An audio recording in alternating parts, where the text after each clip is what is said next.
Hello friends, welcome to our channel princess హర్ని ముచ్చట్లు. ఇప్పుడైతే నేను మీకు ఒక మోటివేషన్ స్టోరీ చెప్తాను అనమాట. వీడియోలో అయితే ఇంగ్లీష్ లో చూపిస్తాను, నేను తెలుగులో ఎక్స్ప్లెయిన్ చేస్తాను మీకు.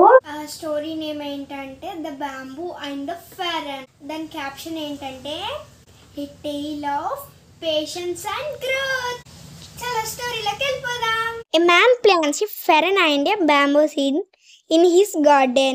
He waters and nurtures them daily, expecting both to grow. ఒక వ్యక్తి తన తోటలో జొన్న వెదురు విత్తనం నాటాడు. అతను వాటికి రోజు నీళ్లు పోసి పెంచుతాడు, రెండు పెరుగుతాయని ఆశిస్తాడు. Within weeks, the fern sprouts lush green leaves and starts thriving.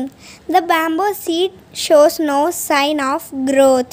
కొన్ని వారాలలోనే ఫెరన్ చెట్టు పచ్చని ఆకులను మొలకెత్తించి వృద్ధి చేయడం ప్రారంభిస్తుంది.